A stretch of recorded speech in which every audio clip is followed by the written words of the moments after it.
Попытка убийства Путина сорвана. Зеленского призвали бежать. Срочное совещание генералов в Кремле и жесткий ответ Киева. Трамп в ярости, а в Москве заявляют об особом режиме. Удар по офису президента и Верховной Раде. Срыв переговоров. Все детали. США готовят победу Путина. Фундамент заложен. Громкое заявление. Большая потеря. Убит пресс-секретарь и лидер. Утаить правду не смогли. Лавров и Медведев на прицеле. Подарок от ВСУ. Названы цели. Спецоперация на западе Украины. Силовики постучались к военным. С чем связана облава? 285 миллионов рублей супруги Пескова из госбюджета. На что потратить деньги Навка? А еще о поднятых по тревоге истребителях, почему в Эстонии отменили наступление России и как много украинцев верят в победу страны. Об этом и не только. Досмотрите. Друзья, всем привет! Это «Время Прядко». Коротко, четко и по делу о том, о чем говорят в мире. Нужна ваша поддержка. Прямо сейчас, пожалуйста, нажмите лайк, поделитесь этим видео на своих страницах в соцсетях. А я начинаю. Облава в украинских военкоматах, спецоперация на западе Украины. СБУ и полиция пришли с обысками к руководству и сотрудникам Закарпатского областного ТЦК. Работу силовиков зафиксировал депутат Ужгородского горсовета Виталий Глагола. По его словам, обыски прошли у главного военкома области, полковника Савчука. По словам депутата, следственные действия проходят не только в областном ТЦК, а также в городских и районных военкоматах. В частности, в Мукачево, Сваляве, Воловце. Ранее, утверждает Глагола, правоохранители пришли с обысками домой к Савчуку и ушли не с пустыми руками. Во время обыска по месту жительства Андрея Савчука правоохранители обнаружили около $100 тысяч США наличными, которые, по предварительной информации, не были задекларированы. В комментарии «Украинской правде» пресс-служба СБУ рассказала, что все обыски санкционированы. Далее цитата: «Мероприятия проходят со строгим соблюдением закона в рамках уголовного производства по факту незаконного лишения свободы граждан Украины». Более подробную информацию пообещали предоставить позже.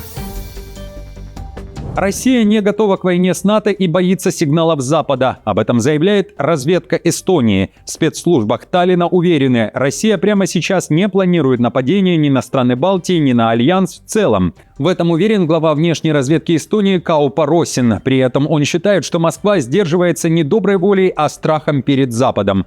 По словам Росина, Россия внимательно следит за реакциями НАТО и отступает каждый раз, когда сталкивается с жестким ответом. После инцидентов с подводными кабелями, нарушениями воздушного пространства и полетов беспилотников, Москва изменила тактику. Маршруты скорректированы, авиация над Балтикой летает по линейке без малейшего отклонения. Эстонская разведка подчеркивает, Россия уважает НАТО и старается его не провоцировать. Это не уважение из вежливости, а холодный расчет. Москва понимает, открытый конфликт с Альянсом станет катастрофой, говорит глава разведки.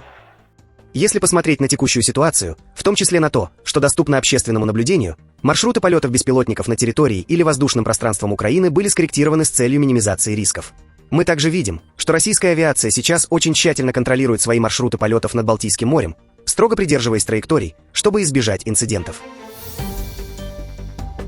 Берлин отвечает Москве. В МИД Германии опровергают заявления Марии Захаровой. В частности, ее слова о том, что россиян на территории ФРГ преследуют, а еще изымают у них ценные вещи на таможне. Напомню, недавно в МИД РФ призвали россиян воздержаться от поездок в Германию без особой необходимости, поскольку там, далее цитата Захаровой, представителя МИД, идет необоснованное преследование российских граждан и соотечественников со стороны государственных чиновников. Конец цитаты. В рекомендации на сайте МИД РФ россиян предупреждают, из ФРГ не получится вывести даже товары личного пользования, если они внесены в санкционный список. В частности, речь о косметике, парфюмерии, одежде, обуви и других предметах роскоши, если они дороже 300 евро. Подобные инсинуации в форме обвинений в том, что якобы в Германии существует какая-то угроза для российских граждан, мы решительно отвергаем. В Германии господствует свобода прессы и мнения, и мы уже говорили об этом в связи с другим комплексом проблем. Поэтому нынешнее заявление представительницы российского МИД, хоть и не являются, к сожалению, чем-то неожиданным, абсолютно не соответствуют действительности. Путин отдал приказ второй раз. Меньше чем за неделю он собрал военных, на этот раз в Кремле. Заявление для генералов прозвучало на фоне докладов армия РФ создает буферную зону на территории Украины. Путин заявляет, наступление продолжится и в 2026 году. Кроме того, говорит о дальнейшей цели – взятии всего Донбасса. Мы все прекрасно понимаем что освобождение Северска и эффективная работа в Константиновке позволяет войскам создать условия для развития дальнейшего наступления и овладения всей Славяно-Дружковска, Краматорска, всей этой агломерации и овладения всем рубежом обороны противника, а также во взаимодействии с войсками Запад и Центр полностью освободить территорию Донбасса. Россия не контролирует то, о чем отчитывается. Об этом накануне заявил уже главком ВСУ Сырский. Он уверяет, что ситуация в Покровске и Мирнограде, которые россияне называют Красноармейском и Димитровым, не соответствует той, что озвучено в докладах Путина. При этом Сырский признал потерю Северска. По его словам, отступление ВСУ связано с наступлением России, географическим положением города, а также активным использованием россиянами дронов на оптоволокне. Оборона города, по словам Сырского, стала проблемной. И в этих условиях оборона Северска стала проблемной, мягко говоря. И оставлять войска, те части и подразделения, которые там оборонялись, просто умирать было бы неправильно. Поэтому было принято соответствующее решение. Отошли на господствующие высоты. И там есть куда отходить. Противник пытается этим воспользоваться, но не получается. Планируются соответствующие действия на этом направлении. Короче, про этот участок, в принципе, пока все, что я могу сказать. Украинцы разочаровались в НАТО. По сравнению с декабрем прошлого года, доля населения, которая назвала вступление в альянс лучшим вариантом обеспечения безопасности, снизилась с 55 до 38%. Это данные недавнего соцопроса Фонда демократические инициативы и соцслужбы Центра Разумкова. При этом 15% опрошенных украинцев считают, что в идеале Украине следовало бы заключить соглашение о стратегическом оборонном сотрудничестве с несколькими странами-членами НАТО. Говоря об уступках, на которые может пойти Киев в обмен на прекращение войны, 76% граждан Украины выступают против признания неподконтрольных Украине территорий частью России, а на вопрос «Верите ли вы в победу Украины в войне против России?» большинство респондентов, 63%, заявляют «да». Однако социологи отмечают, в августе этого года вера была больше на 10%. Попытка убийства Путина сорвана. Кремль обвиняет в покушении Зеленского. Ему уже приказали бежать. Москва заявляет об украинском ударе по Валдаю или же резиденции Путина Ужин, Долгие Бороды, Новгородской области. Москва обещает ответ за налет 9 десятков дронов. Официальное заявление МИД РФ звучит так. Подобные безрассудные действия не останутся без ответа. Объекты для ответных ударов и время их нанесения вооруженными силами России определены. При этом мы не намерены выходить из переговорного процесса с Соединенными Штатами. Россия назвала событие террористической атакой. Минобороны РФ после замечания ряда СМИ о несоответствии данных, заявленных ведомством Лаврова и Белоусова о количестве дронов, выпустили новое заявление с измененной статистикой. Кремль при этом заявляет о непредвиденной ситуации, доложено даже Трампу во время второго телефонного разговора между ним и Путиным. Американский президент в ярости уверяет Кремль и дает понять, что грядут изменения. Президент США был шокирован этим сообщением, в буквальном смысле возмущен, сказал, что даже не мог предположить такие сумасшедшие действия. И, как было сказано, это, несомненно, повлияет на американские подходы в контексте работы с Зеленским, которому нынешняя администрация, как сказал сам Трамп, слава богу, не давала томагавки. Уже к вечеру 29 декабря градус накала повысился, Зеленского призвали бежать и прятаться. Медведев заявил, что атака на Путина – это попытка срыва переговоров. Вонючий киевский ублюдок пытается сорвать урегулирование конфликта. Он хочет войны. Ну что ж, теперь ему, по крайней мере, придется прятаться до конца своей никчемной жизни. Зеленский заявляет, заявление России – опасная очередная ложь и связано с тем, что у Украины и США есть прогресс в переговорах, а такими заявлениями об атаке именно Россия собирается сорвать переговоры, а также дать себе право нанести удары по Киеву, в том числе по Верховной Раде, Офису президента, в целом по правительственному кварталу, цитирует Зеленского украинские СМИ. Сейчас россияне придумали очевидно фейковую историю о якобы каком-то ударе по какой-то резиденции российского диктатора, чтобы у них было оправдание для продолжения ударов по Украине, в частности для ударов по Киеву, а также для отказа идти на необходимые шаги для завершения войны. Типичная лживая тактика россиян, которые тем более уже били по Киеву, в частности по зданию Кабинета министров Украины. В Украине при этом призвали ударить по резиденциям российских чиновников. Соответствующее сообщение появилось в известном украинском телеграм-канале «Николаевский Ванек» с практически 3 миллионами подписчиков, которые ранее неоднократно связывали с главой Николаевской администрации Виталием Кимом, но он свою причастность опровергал. Автор пишет, что дроны надо направить на Лаврова и Медведева, раз те заявляют, что Украина атакует резиденции. Мониторинговый телеграм-канал при этом сообщает, что Россия нанесет удар в новогоднюю ночь. То, что на Новый год и так будет обстрел, было известно давно, потому что каждый Новый год одно и то же, ничего нового. Но если вдруг захотят покошмарить наше правительство, то, думаю, следующий год можно начать очень интересно. Зависит это, конечно, от решения сверху. Представьте, на камеру дрончика словить какого-нибудь Лаврова или Медведева, или какого-нибудь местного белгородского или курского князька. Трамп действительно зол. Из Мар-а-Лаго последовала реакция. Американский президент сначала заявил журналистам, что ничего не знает об атаке на Путина и только недавно об этом услышал. А уже через несколько минут дал понять, Путин лично ему рассказал об этом ударе. Знаете, кто мне об этом сказал? Президент Путин сказал мне об этом. Рано утром он сказал, что на него было совершено нападение. Это плохо. Это очень плохо. Не забывайте про томагавки. Я остановил томагавки. Я не хотел этого, потому что мы говорим о, знаете ли, очень деликатном периоде времени. Сейчас неподходящий момент.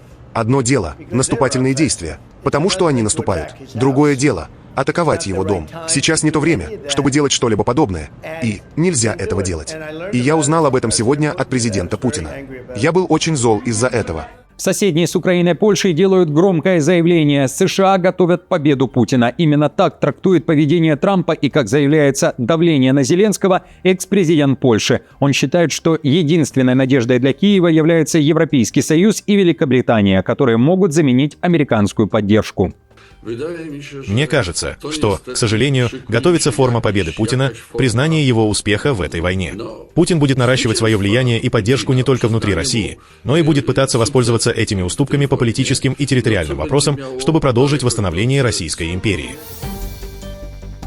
Особый режим в Москве и Петербурге, а также в других регионах России могут ввести с 31 декабря на 1 января. В новогоднюю ночь власти намерены отключить мобильный интернет. Об этом пишут Россми, ссылаясь на зампреда Комитета Госдумы по информполитике Свинцова. По словам депутата, отключение сети необходимо для обеспечения безопасности граждан во время праздничных гуляний. Также Свинцов сообщил, что связь могут вырубить, если случится атака дронов. Такие ограничения могут быть и в новогоднюю ночь, и в любую другую ночь, и в любой другой день, говорит депутат, и предлагает россиянам по-другому взглянуть на вопрос отключения мобильной связи и интернета. Скорее, это будет позитивно. То есть это и люди как раз отдохнут от бесконечного просмотра ненужных роликов. Вот. А если кого-то надо поздравить, зайдите в гости, позвоните в дверь и поздравьте.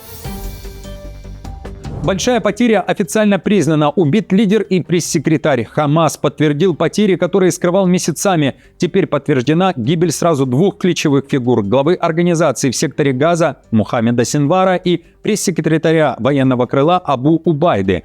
Оба, по заявлению движения, погибли в ходе войны в Газе в начале 2025 года. Однако информация об этом была раскрыта лишь сейчас. Речь идет об одном из самых болезненных ударов по руководству Хамас за весь конфликт.